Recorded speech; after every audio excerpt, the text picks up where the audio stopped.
चार दोस्त एक एडवेंचर पर निकले। उनका मकसद था मौई के घने जंगलों में नेचर की खूबसूरती को महसूस करना। लेकिन उनमें से दो ने एक कदम आगे बढ़ाने का फैसला किया और गहरे रहस्यमयी वैनापनापा केव्स में उतर गए। जो शुरुआत में एक रोमांचक सफर था, वो जल्द ही एक खौफनाक हादसे में बदल गया। गहरी, ठंडी और अंधेरी गुफाओं में एक ऐसा हादसा हुआ जिसकी कोई कल्पना भी नहीं कर सकता। ग्रेगरी विलहेल्म अचानक गायब हो गया। सिर्फ एक इकलौता सुराग पीछे छूट गया, उसका फोन, जो गुफा की नमी से भरी जमीन पर पड़ा था। सबसे डरावना सवाल यह था, क्या वो अब भी जिंदा था या कोई और भी भयानक बात हो चुकी थी? ये ताजा पानी की गुफाएं जो हवाई के वैनापनापा स्टेट पार्क में मौजूद हैं, दुनिया की सबसे खूबसूरत स्विमिंग लोकेशंस में से एक मानी जाती है। लेकिन इस खूबसूरती के पीछे एक खौफनाक हकीकत छिपी है। हर साल कई थ्रिल सीकर्स इन गुफाओं में कूदते हैं, मगर सब लौटकर वापस नहीं आते। मौई के पूर्वी किनारे पर स्थित हाना एक छोटा और शांतिपूर्ण कस्बा है जो आम टूरिस्ट लोकेशन से दूर है। लेकिन हाना तक का सफर खुद एक मशहूर एडवेंचर है। ये रास्ता घने जंगलों, झरनों और टेढ़े मेढ़े रास्तों से होकर गुजरता है, जो नेचर की अनछुई खूबसूरती को सामने लाता है। जैसे जैसे आप मौई के अंदरूनी हिस्सों में दाखिल होते हैं, सड़क संकरी और ज्यादा खतरनाक होती जाती है, मगर ये रास्ता कई खूबसूरत झरनों, पुराने ब्रिजों और शानदार नजारों से होकर गुजरता है। जो लोग हाना की लंबी यात्रा करने का हौसला रखते हैं, उन्हें हवाई के सबसे अलग थलग और अद्भुत हिस्सों को देखने का मौका मिलता है। 2020 तक हाना की आधिकारिक आबादी सिर्फ 1500 से थोड़ी ज्यादा थी। यहाँ कुछ छोटे होटल और स्कूल मौजूद हैं, लेकिन आधुनिक सुविधाएं लगभग नहीं के बराबर हैं। अगर किसी को इमरजेंसी में मदद की जरूरत पड़ जाए तो हाना सही जगह नहीं है। यहाँ कोई बड़ा अस्पताल या इमरजेंसी रूम नहीं है, सिर्फ एक छोटा क्लिनिक है। किसी गंभीर हालत में मरीजों को पूरे द्वीप के पार भेजना पड़ता है ताकि उन्हें सही मेडिकल केयर मिल सके। लेकिन हॉस्पिटल्स की कमी के बावजूद हाना खूबसूरत समुद्री किनारों, घने बागों और बड़े पार्कों से भरा हुआ है। इनमें सबसे मशहूर है वैनापनापा स्टेट पार्क, जो इन रहस्यमयी गुफाओं का घर भी है। The name Waianapanapa translates to glistening waters in Hawaiian. शायद ये नाम मीठे पानी की गुफाओं या फिर समुद्र की ऊंची उठती लहरों से जुड़ा हुआ है, जो इस पार्क के ज्वालामुखीय काले रेत वाले समुद्र तट से टकराती हैं। इन छुपी हुई गुफाओं तक पहुंचने के लिए विजिटर्स को बीच से होते हुए एक कठिन, ऊबड़ खाबड़ पगडंडी पर चलना पड़ता है। गुफाएं घने जंगलों के पीछे छुपी होती हैं, जिससे ये रहस्यमयी और किसी दूसरी दुनिया जैसी लगती है। हर साल बहादुर एक्सप्लोरर्स इन गुफाओं में उतरते हैं, जो इनकी खूबसूरती और अनसुलझे राजों की ओर आकर्षित होते हैं। इन्हीं में से एक था ग्रेगरी विलहेल्म, 33 साल का एडवेंचरिस्ट जो नोवाटो, कैलिफोर्निया का रहने वाला था। एक छोटा सा टाउन जो सैन फ्रांसिस्को से कुछ मील की दूरी पर है। ग्रेगरी को बचपन से ही नेचर एक्सप्लोर करना बेहद पसंद था। 1980 और 90 में बड़ा होते हुए उसने कैंपिंग और आउटडोर एडवेंचर्स में गहरी दिलचस्पी लेनी शुरू कर दी। उसने camp fire youth summer program और बॉय स्काउट्स ROTC में हिस्सा लिया, जिससे उसे नेचर सर्वाइवल और एडवेंचर का शौक लग गया। सैन मरिन हाई स्कूल से ग्रेजुएशन के बाद उसने हाइकिंग, कैंपिंग और रोड ट्रिप्स के जरिए अपनी एक्सप्लोरेशन जर्नी को जारी रखा, और इस दौरान उसने अपनी जिंदगी के सबसे करीबी दोस्त बनाए। लेकिन ग्रेगरी वैनापनापा केव्स की तरफ इतना ज्यादा क्यों आकर्षित हुआ? उसकी सबसे बड़ी क्वालिटी थी इनोवेशन। उसे एनवायरमेंट टेक्नोलॉजीज में गहरी दिलचस्पी थी, खासकर सोलर एनर्जी और इलेक्ट्रिक व्हीकल्स में। वो वेस्ट मैनेजमेंट को सुधारने और इको फ्रेंडली सॉल्यूशंस पर काम कर रहा था। 2006 में ग्रेगरी ने ग्रीन हॉलिंग नाम की एक कंपनी शुरू की, जो आज भी सैन फ्रांसिस्को बे एरिया में ऑपरेट कर रही है और रिसाइकलिंग और eco friendly waste disposal services देती है। उसका सपना सिर्फ नेचर को एक्सप्लोर करना नहीं था, बल्कि उसे बचाना भी था। अपने बिजनेस के अलावा ग्रेगरी और उसके दोस्त अक्सर नेचर ट्रिप्स पर निकलते थे, चाहे वाइल्डरनेस एक्सप्लोर करनी हो या रिस्क लेकर कुछ नया ट्राई करना हो।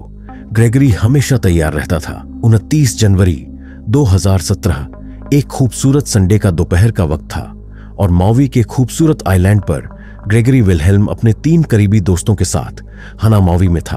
वे सभी वैनापनापा स्टेट पार्क पहुंचे, जहां उन्होंने स्विमिंग की, नेचर को एंजॉय किया और रिलैक्स किया।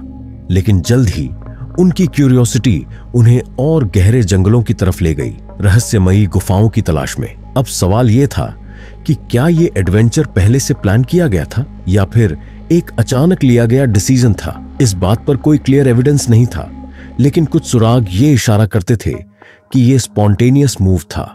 ग्रेगरी ने एक प्रॉपर फ्लैशलाइट लाने की बजाय अपने फोन की लाइट यूज की, वो भी एक जिपलॉक बैग में रखकर, ताकि पानी से प्रोटेक्ट किया जा सके।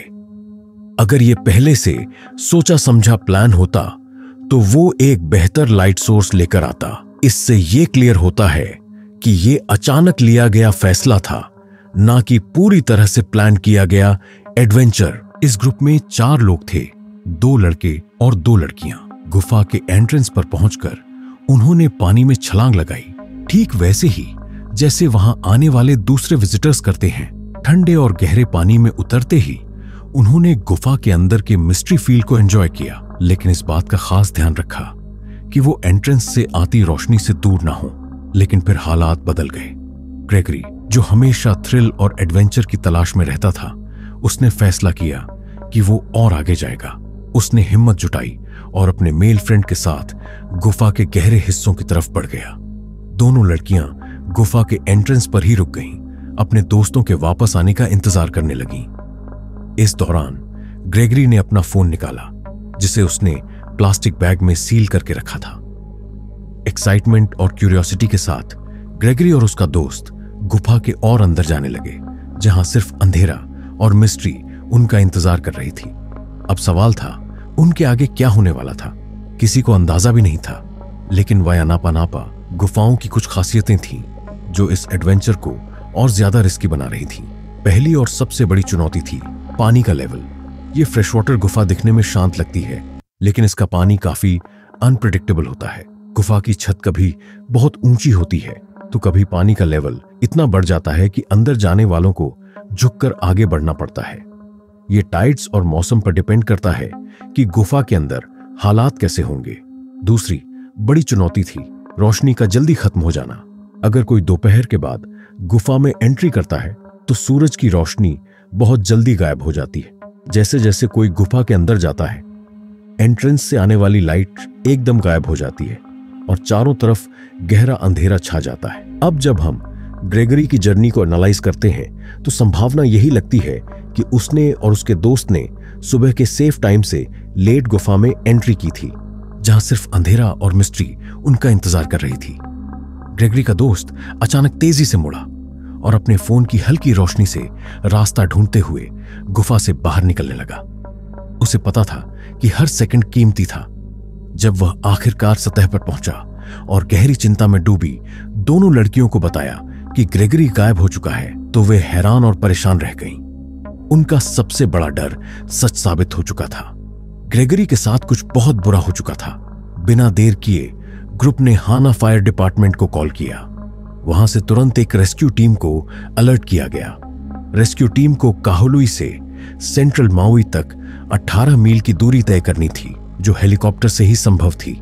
मगर कॉल के सिर्फ 10 मिनट बाद हाना फायर टीम मौके पर पहुंच गई। लेकिन ग्रेगरी के तबाह दोस्तों की तरह वे भी बेबस थे, क्योंकि असली मदद के लिए स्पेशलाइज्ड रेस्क्यू डाइवर्स का इंतजार करना था। आखिरकार जब रेस्क्यू टीम गुफा में दाखिल हुई तो उनके पास पावरफुल लाइट्स थीं, जो गहरे अंधेरे में भी दूर तक रोशनी फैला सकती थीं।